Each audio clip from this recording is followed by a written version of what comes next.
Hey beautiful souls, welcome back to my channel. और अगर इस चैनल पे आप नए हो तो हीलिंग हैंड टैरो में आपका बहुत बहुत बहुत स्वागत है।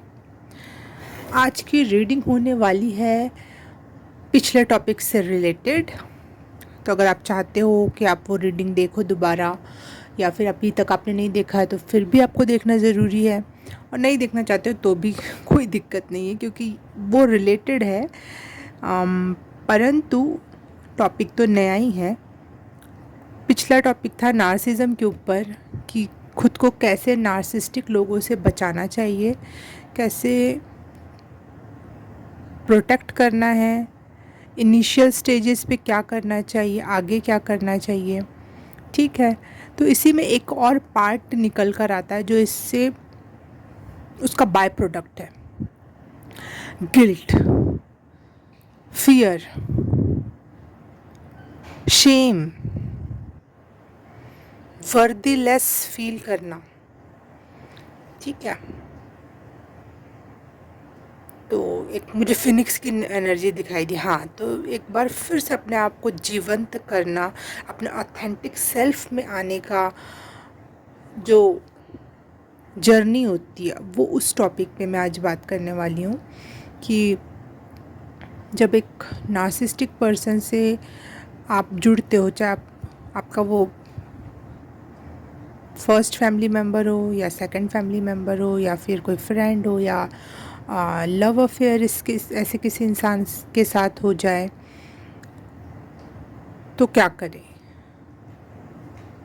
फर्स्ट, कि वो आपके कोई कार्मिक है, पिछले जन्म का कुछ ना कुछ तो लेना देना बाकी था, जो जो इस चीज़ों में आपको डाला, इस ऐसे कनेक्शन में आपको डाला। सेकंड, आप बहुत स्पिरिचुअल सोल हो, आप में बहुत ज़्यादा एनर्जी है, बहुत कुछ है जो दुनिया को दिया जा सकता है, इसलिए भी नार्सिस्टिक पर्सनैलिटीज़ आपसे अट्रैक्ट होती हैं, क्योंकि उन्हें भी बस लेने की चाह होती है। तो उनको जब कोई देने वाला दिखता है कि यार ये तो देने वाली पर्सनैलिटी है, तो वो उससे जाके चिपक जाते हैं। ठीक है,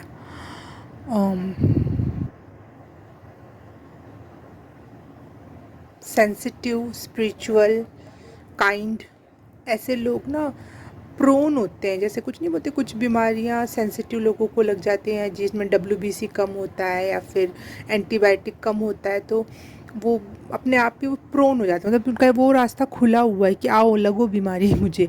वैसे ही सेंसिटिव या स्पिरिचुअल लोगों के लिए ना वो नार्सिस्टिक पर्सन उनके मतलब उनके लाइफ में बार बार आते जाएंगे, जब तक वो अगर हील नहीं होंगे अपने लाइफ में पूरी तरीके से, खुद के ऑथेंटिक सेल्फ से नहीं जुड़ेंगे तब तक ऐसे लोग कम या ज़्यादा मात्रा में नार्सिस्टिज्म जिसमें होगा वो आपसे जुड़ेंगे ही जुड़ेंगे। ठीक है, या फिर आपके जेनेटिक्स में या आपके DNA में, आपके एंसेस्ट्रली कुछ चीज़ें चली आ रही हैं, तो उसके थ्रू भी आपको ये देखना पड़ सकता है। क्योंकि जो स्पिरिचुअल बंदा या बंदी या कोई भी होता है, वो अपने फैमिली लीनिएज में इसीलिए पैदा होता है ताकि अपने पुराने वुंड्स को हील कर सके, अपने एंसेस्टर्स के वुंड्स को हील किया जा सके। ठीक है, और सबसे ज़्यादा गिल्ट एंड शेम का शिकार होती हैं इस समाज में लड़कियाँ। सेकंड नंबर पे होते हैं वो लोग, वो लड़के जो अपने अपने फेमिनिन एस्पेक्ट को थोड़ी रिस्पेक्ट देते हैं, अपने अंदर वो नज़ाकत, वो काइंडनेस, वो उन चीज़ों को एक्सेप्ट करते हैं। उनको भी बहुत समाज बुली करता है। ठीक है, लड़कियों को, अगर लड़कियां लड़कियों जैसी रहें तो बुली किया जाता है कि ऐसे करती है वैसे करती है, बड़ी जवानी चढ़ रही है इसके ऊपर, और भी बहुत सारी 50 तरीके की बातें। अगर कोई लड़की लड़के जैसी रहे तो वो वैसी है, ज़्यादा ही लड़का बनने की कोशिश की जा रही है। मतलब पैदा होते से ही क्वेश्चन मार्क है कि करना क्या है हमें। हम ज़्यादा हंसे तो प्रॉब्लम, ना हंसे तो प्रॉब्लम।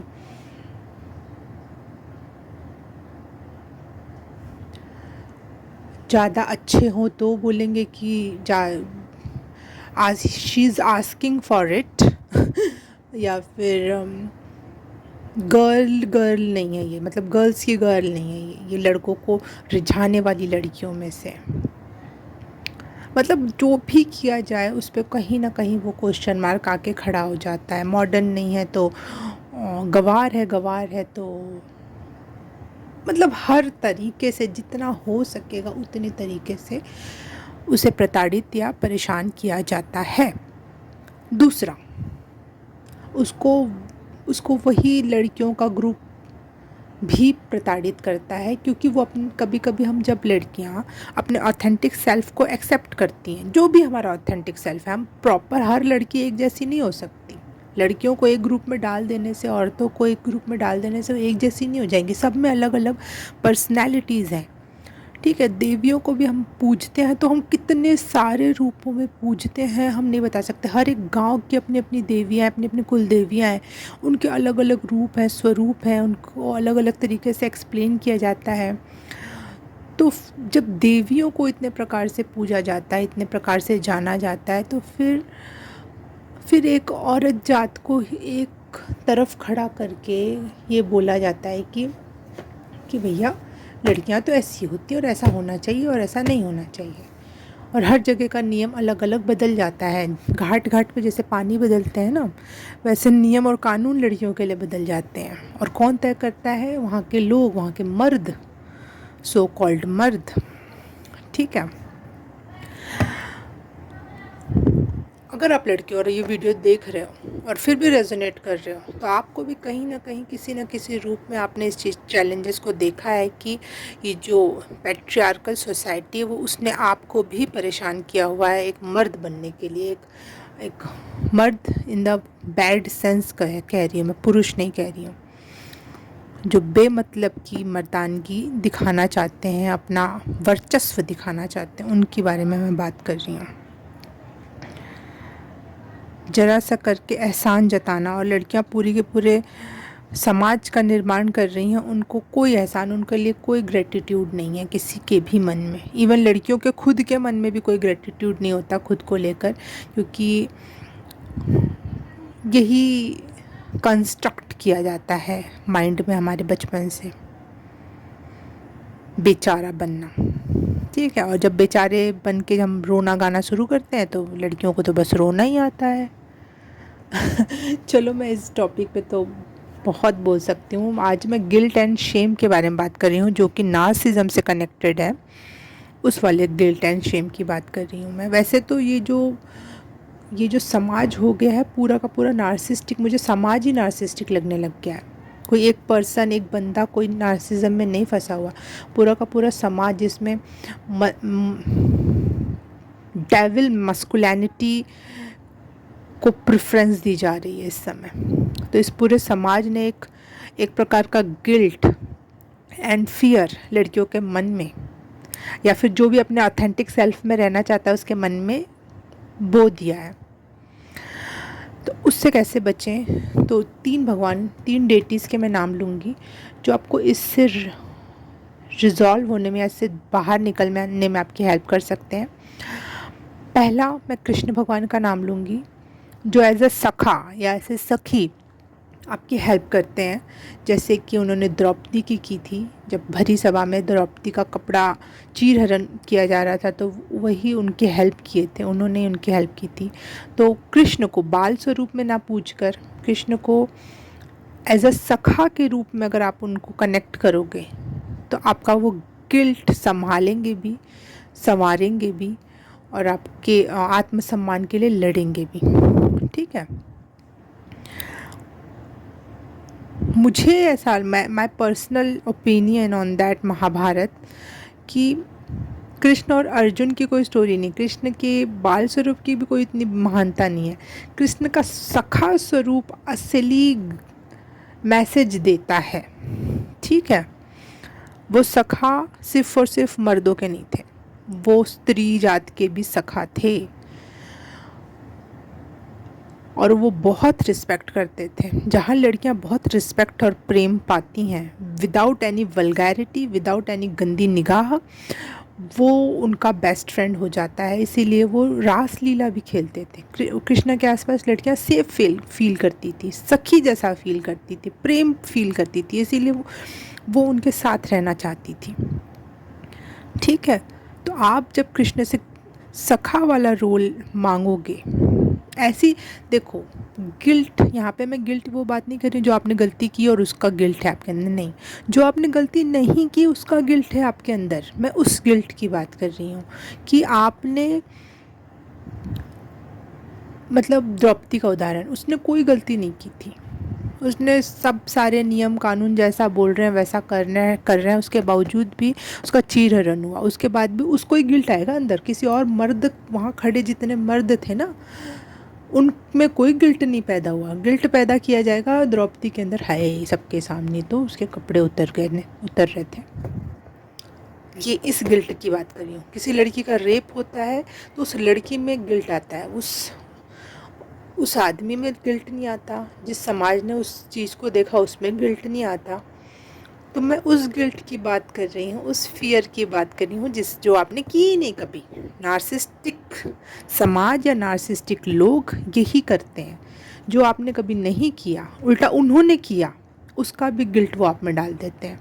और उस चीज़ को इतनी बार वो खुद के दिमाग में भी और समाज के दिमाग में भी इतनी बार पिरोते हैं, इतनी बार पिरोते हैं कि वो सच लगने लगता है। जो वो स्टोरी सुनाते हैं कि हमारे साथ ऐसा हो गया, उसने ऐसा कर दिया, मतलब जो विक्टिम है उसको विलन साबित कर देते हैं, और जो विलन है वो विक्टिम बन के खड़ा हो जाता है दुनिया के सामने। ये है नार्सिज्म।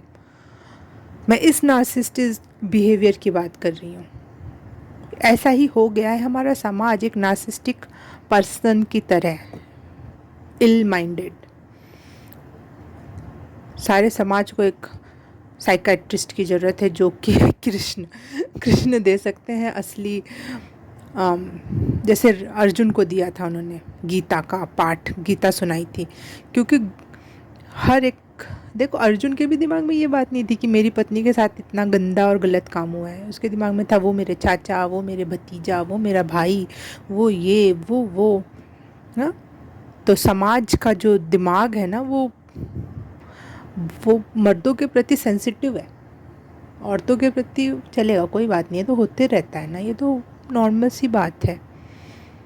तब आते हैं कृष्ण उनको भी समझाने के लिए। सारे के सारे जो समाज है ना, उसमें से जो थोड़े से अच्छे लोग हो सकते हैं वो अर्जुन बनेंगे। कृष्ण रामायण और किसी की स्टोरी नहीं है, कृष्ण और द्रौपदी की स्टोरी है। यहाँ द्रौपदी का स्पिरिचुअल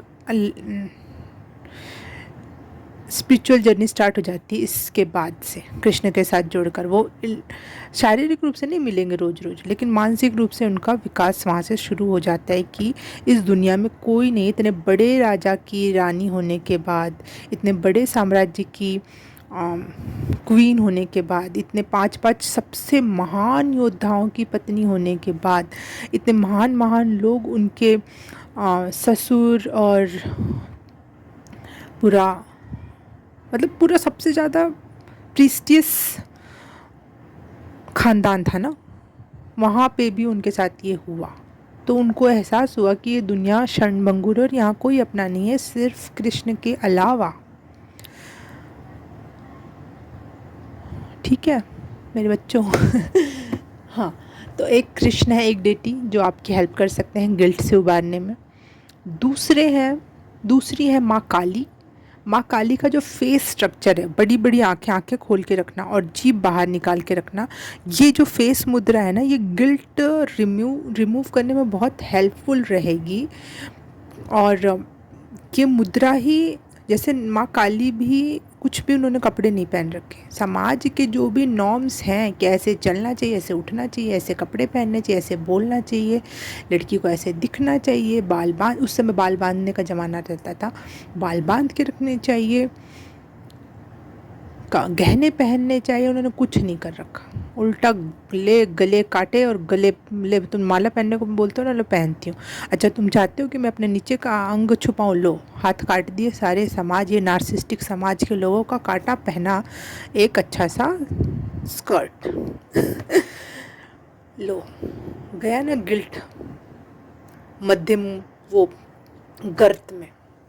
तो हम माँ काली को अवोक करके, आह्वान करके अपने मन का गिल्ट निकाल सकते हैं, उनसे प्रार्थना कर सकते हैं। उनकी जो फेस मुद्रा है उसे अपने लाइफ में बार बार प्रैक्टिस करके हा हा की आवाज़ निकालना। आंखें बड़ी होनी चाहिए, जीभ बाहर होना चाहिए, मुंह पूरा खुला होना चाहिए, हा हा की आवाज़ निकालना। अगर और साथ ही साथ अगर आपने अपने दोनों जंघाओं पे हाथ ऐसे ऐसे टैप किया जैसे कि किसी को युद्ध में ललकारा जाता है, तो ये मुद्रा, ये जो मैंने प्रोसेस बताई, ये गिल्ट रिमूव करने में या गिल्ट को बाहर निकाल फेंकने में बहुत मददगार है। तीसरी लेकिन सबसे ज़्यादा इम्पॉर्टेंट देवी का नाम लूँगी मैं, कामाख्या देवी। कामाख्या देवी, कामाख्या धाम में कोई भी मूर्ति की पूजा नहीं होती, वहाँ पे माँ की योनि की पूजा होती है। और आज के समाज में एक लड़की आई, पैदा हुई, देखा गया वो लड़की है। कैसे देखा जाता है? उसके लिंग से, उसकी योनि से ही पता चलता है कि वो लड़की है, और तुरंत स्टार्ट हो जाता है तांडव। वहीं से गिल्ट स्टार्ट हो जाता है। लड़कों को नंगा पुंगा खेलने देते हैं, लड़कियों को नहीं खेलने देते, छोटेपन में भी। मैं मानती हूँ समाज भी गंदा हो चुका है, समाज की ही बात करें, नार्सिसिस्टिक समाज है, नार्सिसिस्टिक फैमिली मेम्बर्स भी हैं, ठीक है, वहाँ से होता है स्टार्ट। तो माँ कामाख्या आपकी बहुत हेल्प कर सकती हैं, अगर जिन्होंने भी सेक्सुअल हरासमेंट देखा है।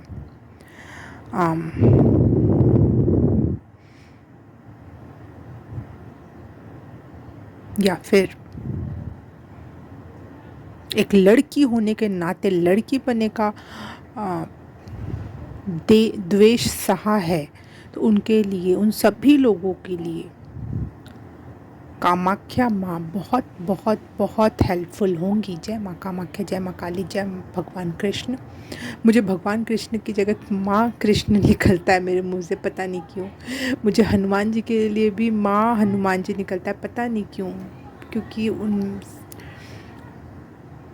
उन लोगों ने अपनी फेमिनिटी और मस्कुलिनिटी को एक बहुत प्यारा जोड़, कृष्ण के माथे पे जो मोर पंख होता है वो फेमिनिटी की योनि को प्रदर्शित करता है। हनुमान जी अपने ऊपर ऑरेंज कलर लगा के, ज़्यादातर वैसे ही पूजा होती है उनकी, वो भी ऑरेंज कलर भी फेमिनिटी को ही प्रदर्शित करता है। तो मुझे उनके कोई जेंडर नहीं है, वो तो हमने बना रखे हैं ना, लेकिन femininity is the best in the end the more important thing. Divine femininity is more important. तभी कृष्ण ने अपने सर पे योनि का सिंबल के रूप में मोर पंख को धारण किया। हनुमान जी ने अपने शरीर के ऊपर दिखाया कि अंदर से तो मैं, शारीरिक रूप से तो मैं हनुमान या मर्द बना हुआ भगवान ने पैदा किया है मुझे, लेकिन मैं अपनी फेमिनिटी को महत्व देता हूँ। लो लगा लिया ऑरेंज सिंदूर। अब किसी की भावनाएं हर्ट हो रही है तो मुझे कोई मतलब नहीं, लेकिन जो मैं फील कर पाई हूँ, जो मैं समझ पाई, मैं उतना बोल रही हूँ, और मैं अपने ऑथेंटिक सेल्फ को बोलने में डरती नहीं हूँ, ठीक है। तो हम कहाँ थे? ये डेटीज़ हैं जो हमें हेल्प कर सकते हैं गिल्ट से बाहर निकालने में। जो गलती आपने कभी की ही नहीं है, फिर भी आप दिन भर लोगों से सॉरी, एटिकेट्स ये सब अदा करते रहते हो, सॉरी बोलते रहते हो। एटिकेट्स, ऐसे बैठना है, ऐसे खाना है, ऐसे ये करना है, ऐसे पहनना है, ऐसे ओढ़ना है। किसने दिखाया, किसने सिखाया? मीरा को सबने यही तो सिखाया ना कि बहुएं ऐसे नहीं करती। वो भी एक राजा की बहू है ना, बाहर घूम रही है, गा रही है, दूसरे राजाओं के महल से लोग आ रहे हैं देखने के लिए। बड़ी बड़ी बेइज्जती की बात है। आज लोग बर्दाश्त ना करें तो उस ज़माने में राजपूतों के, राजाओं के घर की बहू ऐसा कर रही है तो कैसे बर्दाश्त होगा। लेकिन उन्होंने अपने ऑथेंटिक सेल्फ को एक्सेप्ट किया। कश्मीर की लल्ला, उन्होंने तो बिल्कुल ही कपड़े निकाल फेंके, जबकि कश्मीर में आप जानते हो कितना पर्दा प्रथा है, ठीक है। आप लोग कहोगे कि कच्चा कपड़े निकाल देना, गिल्ट से बाहर निकलना है, ये वो। मैं बोली कपड़े पहन के भी कुछ औरतें या कुछ लोग अपनी पूरी सेक्सुअलिटी दिखा देते हैं, अपनी काम वासना को पूरा प्रदर्शित कर लेते हैं फुल कपड़ों में, बिल्कुल पर्दे में भी। तो कपड़े डिफाइन नहीं करते कि आप कितने साधु और साध्वी हो या नहीं हो। आपका ऑथेंटिक सेल्फ आपको डिफ़ाइन करता है, आपका और आपकी एनर्जी आपको डिफ़ाइन करती है। आपका मन क्या कह रहा है वो करो, और हर समय सॉरी फील करने की ज़रूरत नहीं है। हर समय एक एटिकेट्स में रहना, एटिकेट्स में बोलना। ये एटिकेट्स ने ही तो मार डाला कि लड़कियों को ऐसे उठना चाहिए, ऐसे बैठना चाहिए, ऐसे खाना चाहिए, ऐसे करना चाहिए, अच्छा होता है। लड़कियों के लड़कों के साथ भी, फॉरेन में तो लड़कों के साथ भी पूरे नियम एंड कानून चलते हैं ना। कोई अपने ऑथेंटिक सेल्फ में है ही नहीं कोई। हाँ, चलो फॉरेनर्स को क्या गलती दें, उनके पास कोई ऐसे भगवान या देवता का उच्चारण नहीं है, उनके पास कोई ऐसा व्यवधान, क्या बोलते हैं, जो भी तरीके से होता है। यहाँ पे हमारे पास तो शिव हैं, भैरव हैं, देवियाँ हैं अलग अलग स्वरूप में, जो कि अक्सर जानवरों के साथ दिखाए जाते हैं। उनके साथ बैठ रहे हैं, उठ रहे हैं, खा रहे हैं, पी रहे हैं। ऑथेंटिक सेल्फ ही तो दिखा रहा है ना जानवर, बैल, हाथी, कुत्ता, शेर।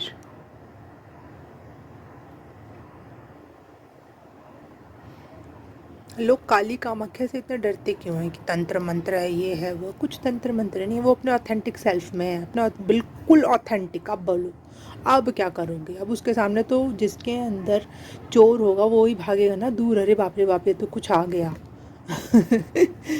कुछ नहीं आ गया, ऑथेंटिक सेल्फ आ गया। जब आप अपने ऑथेंटिक सेल्फ में होते हो तब सबसे ज़्यादा पावरफुल, सबसे ज़्यादा कॉन्फिडेंट, सबसे ज़्यादा अमेजिंग पर्सनैलिटी भगवान ने जो आपको बनाया है, आप उसको एक्सेप्ट कर रहे हो। फैशन करने में भी कोई दिक्कत नहीं। आपका मन क्या कह रहा है? आपको खूब सारे कपड़े लादने हैं, पहनना है, खूब सारे बालों में कुछ कुछ बीट्स लगानी, ये करना है, छोटे बाल करने हैं, बड़े बाल करने हैं, डजेंट मैटर। आप क्या करना चाहते हो ये मैटर करता है। आत्मा किसे प्रोत्साहित कर रही है, क्या करने के लिए, विदाउट एनी जजमेंट का टेंशन लिए। कोई भी प्रकार की जजमेंट आपको परेशान नहीं कर रही है, तो आप अपने ऑथेंटिक सेल्फ में मस्त हो, खुश हो। लेकिन आपको किसी का अप्रूवल चाहिए, किसी की अप्रिशिएशन चाहिए, देन तो प्रॉब्लम है।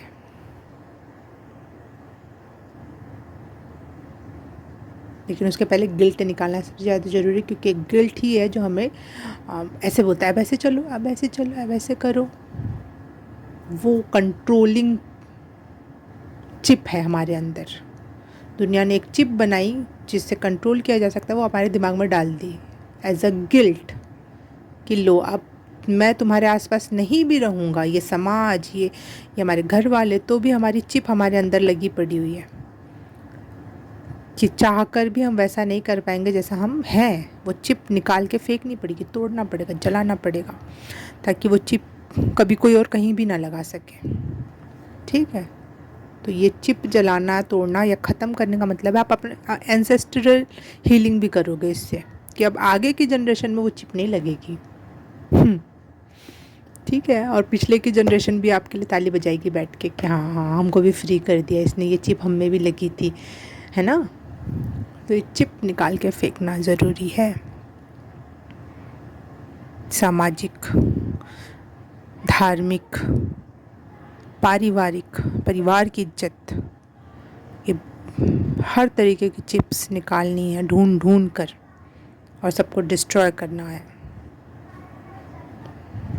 Yes, okay. बहुत हो गया। देखते हैं मेरी डायरी में कोई मैसेज है आपके लिए। ऐसे ही रैंडमली मैंने कोई डायरी उठाई, मुझे नहीं पता इसमें किस तरीके की बातें लिखी है, मैंने याद भी नहीं है मुझे। तो कुछ कोई गाइडेंस है इस टॉपिक से रिलेटेड तो माँ प्लीज़ मुझे बताना।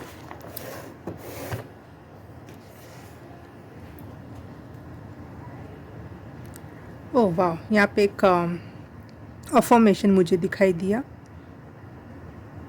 I am worthy of true love, and God says you will never be broke again. This is your sorry बोला ही नहीं जा रहा. This is your season of harvest reaching for the start. Wow. अगर अपने authentic self में आ गए तो आपका ये ट्रू सेल्फ जो है वो आपको एक बढ़िया स्टार्ट दे रहा है, एक अमेजिंग स्टार्ट दे रहा है जिसमें बहुत सारा प्यार और बहुत सारा फ्रूट्स हैं. एक ओवरऑल ब्लेसिंग है, अबंडेंस है, विक्ट्री है, जो भी कह लो आप.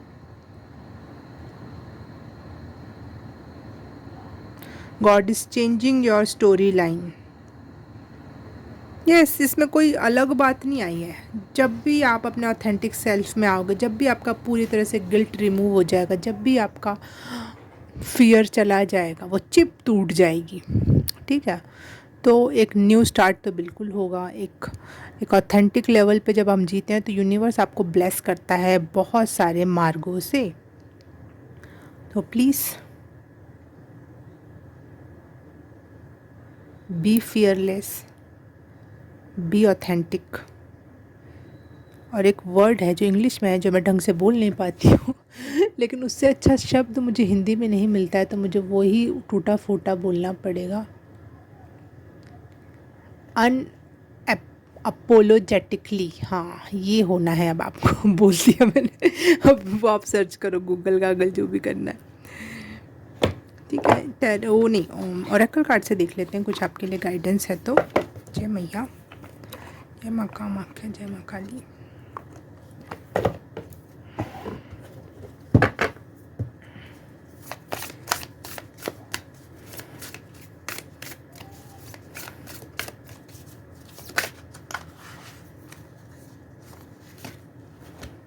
वर्दी. वाह. जब आप हील करोगे तो आपके एंसेस्टर्स, आपकी फैमिली, आपके फ्रेंड्स, जो भी ऑथेंटिक सेल्फ में जीना चाहते हैं वो भी आपसे इंस्पायर्ड होंगे. और सब एक प्यारी एनर्जी है यार. देखो कितने अच्छे हैं ना, कितने खुश हैं. Change me divine beloved into one who know my own worth. मुझे अपनी खुद की वर्थ पता हो, इस चीज़ में मुझे चेंज करो मेरे ईश्वर. Let me feel entitled to speak my truth with love. Yes. May I know that I deserve to be surrendered by those who value me. अब अपनी वैल्यू पहचानने को कह रहे हो भगवान से. वाह. ऑथेंटिक सेल्फ लेकिन रूड ना होना, एक लविंग एंड काइंड एनर्जी के साथ ऑथेंटिक सेल्फ की मांग कर रहे हो आप. ओके, आज मैंने लाइट नहीं जला रखी इसीलिए वैसा दिख रहा है, जैसा हमेशा दिखता नहीं है. मैं भूल गई लाइट जलाना, कोई बात नहीं. Compassion and miracle. यस, यहाँ पे ये बात बार बार दोहराई जा रही है कि ऑथेंटिक सेल्फ होने का मतलब रूड होना नहीं है. ऑथेंटिक सेल्फ होने का मतलब लविंग होना है, काइंड होना है, खुद के प्रति भी और दूसरों के प्रति भी. लेकिन जो बुरे हैं उनको मुंह तोड़ तो जवाब देना ही है ना लेकिन अपने प्रति और समाज के उस तबके के लिए जो सच में इस तरीके की पीड़ा देखी है तो आपको काइंड होना बहुत ज़रूरी है, एक माँ की तरह. क्योंकि हम सब में एक माँ है, चाहे आप पुरुष हो चाहे औरत हो, हम सब में एक माँ है. क्योंकि हम माँ से पैदा हुए हैं तो हम सब में एक माँ है. तो माँ वाला प्यार अगर आप अपने आप को देना शुरू कर दो तो मिरेकल्स घटित होंगे.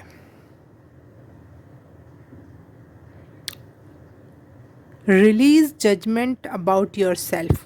जो चिप है ना, वो चिप निकाल दोगे ना, तो release judgement about yourself and others and focus on the love and light that is within everyone.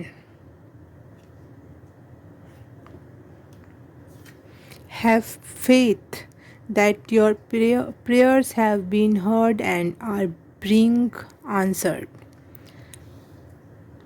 अपने ऑथेंटिक सेल्फ जो से जुड़ोगे ना आप, तो आपकी प्रेयर्स भी जल्दी मैनिफेस्ट होंगी, आपकी बातें भी जल्दी सुनी जाएंगी, अच्छी चीज़ें भी अट्रैक्ट होंगी, क्योंकि वो चिप ने एक पर्दा क्रिएट कर रखा है, वो गिल्ट ने एक दूरी बना रखी है यूनिवर्स और आपके बीच में.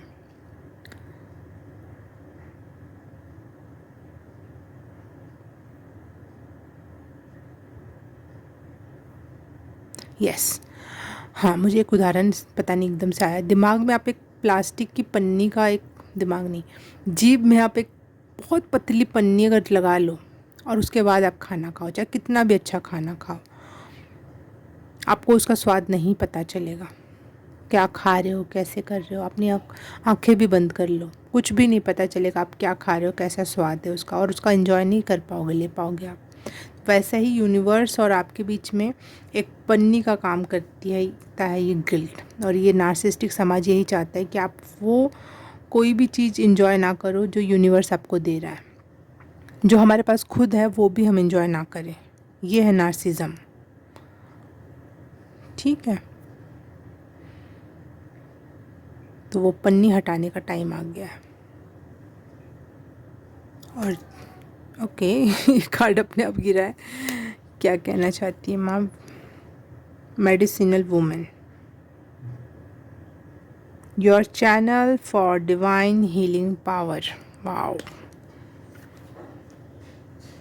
मैं कह रही थी ना कि मदर जैसी काइंडनेस एंड प्रेम अपने अंदर उत्पन्न करने की ज़रूरत है, जो कि एक मेडिसिनल वुमेन के रूप में आपको दुनिया के सामने लेकर आएगी. पावरफुल चैनलर जो यूनिवर्स को चैनल करता है. अपने ऑथेंटिक सेल्फ को जान गए तो यूनिवर्स आपके अंदर है, आप उसके अंदर हो. चैनल करने की बात भी नहीं है, ये तो दूरी हो गई चैनल करना. चैनल नहीं, हम वही हो ही गए, तो हम अपने आप ही आसपास वालों लोगों के लिए मेडिसिन हो जाएंगे. अपने आप, आपका प्रेजेंस ही दूसरों के लिए हीलिंग का काम करेगा. आपका लव, आपका अफेक्शन, आपका kind heart all the time चालू हो जाएगा ना, फिर वो तो स्टार्ट हो जाएगा वो.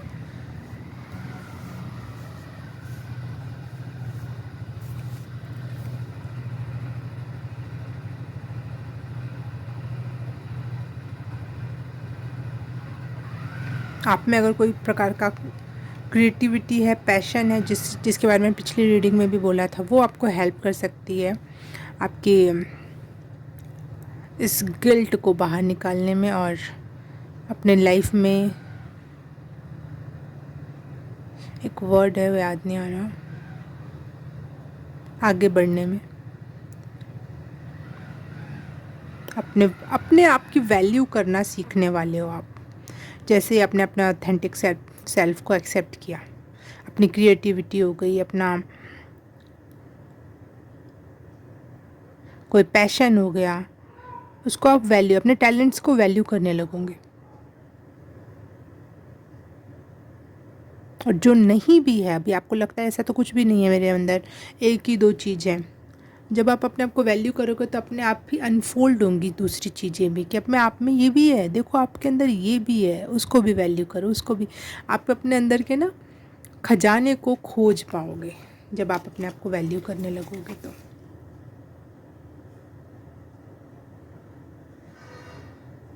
अपने आप को एक्सप्रेस करना. देखना, अगर आपको टैटू बनाने का मन कर रहा है, परमानेंट या फिर टेम्पररी, या फिर ऐसे ही कोई भी पेंट उठा के अपने आप को पेंट करने का मन कर रहा है, बालों को कलर करना, बालों में फूल लगाना, या अपने ही कपड़ों को डिज़ाइन करना, या उनमें छोटे छोटे डॉट्स क्रिएट करना, या फिर जो भी मुझे लगता है जो हम पहनते हैं, या फिर हमारे बाल या हमारे जूते, कपड़े, बैग, उन पे अगर आप अपनी छाप डालोगे, जो जैसे भी आप हो, जिस भी तरीके से आपको लगता हो, वो भी मेरे हिसाब से अपने हाथ से बनाया हुआ, अपने हाथ से क्रिएट करना. अपनी क्रिएटिविटी उन चीज़ों पे दिखाओगे ना, तो आपका कॉन्फिडेंस भी बिल्ड होगा, आपकी गिल्ट भी धीरे धीरे चली जाएगी, क्योंकि वो आपका ऑथेंटिक सेल्फ होगा, आपने अपने हाथ से अपने ऊपर क्रिएटिविटी की है। ठीक है, this is very much helping you.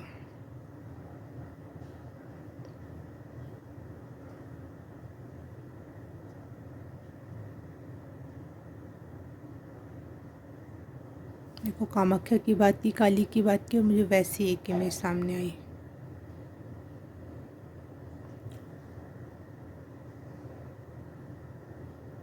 वाह।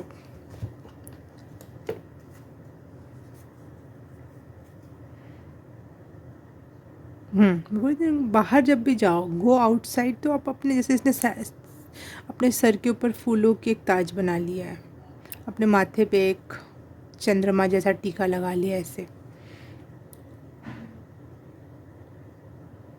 तो अपने आप को एक्सप्रेस करो अपने कपड़ों से, अपने मेकअप से, हेयर स्टाइल से, ज्वेलरी से, जो भी आपको अपना बनाकर, ख़रीद कर भी चलेगा, लेकिन उसमें कुछ अपनी क्रिएटिविटी जोड़ कर कि इस चीज़ को ऐसे करना चाहिए, इस चीज़ को वैसे पहन कर, तो वो आपका ना गिल्ट रिमूव करने में, आपका फियर रिमूव करने में, इवन आपका ऑथेंटिक सेल्फ को एक्सेप्ट करने में आपकी बहुत ज़्यादा मदद कर सकता है माय डियर व्यूअर्स। ओके, आज के लिए बस इतना ही। और कोई इससे रिलेटेड आपको और कुछ लगता है कि इस टॉपिक पे और जानने की ज़रूरत है, मैं इस टॉपिक पे और कुछ बताऊं, तो मुझे सजेस्ट करना, नार्सिसिज्म के ऊपर या फिर गिल्ट के ऊपर, स्पिरिचुअलिटी के ऊपर, इसी सीरीज़ में अगर आपको ऐसा लगता है कि कोई और कुछ पार्ट्स आपको लग रहे हैं कि उस पर और रोशनी पड़नी चाहिए, तो मुझे ज़रूर बताना कमेंट में। और अगर ये टॉपिक की बातें रेजोनेट हुई, कुछ समझ में आया, माँ Kali, Kamakhya, Krishna, guilt, shame, fear, लज्जा, लज्जा से रिलेटेड, हमको नहीं मतलब लाज शर्म औरतों का गहना है, कोई गहना नहीं है, वो तो बनाया गया है ताकि वो चिप है, बड़ी सॉफ्ट तरीके से घुसाई हुई, कि जब ये बोलेंगे ना कि औरतों का गहना है, इससे तो लड़कियां और सुंदर लगती हैं और ये हो जाता है और वो ये, तो कितनी सॉफ्ट तरीके से आप में वो चिप डाली गई है। तो चिप निकालने में और भी किसी तरीके की हेल्प चाहिए हो तो मुझे ज़रूर बताना। मैं आपसे मिलती हूँ किसी और रीडिंग में, किसी और पाइल में। तब तक के लिए बाय बाय, नमस्ते।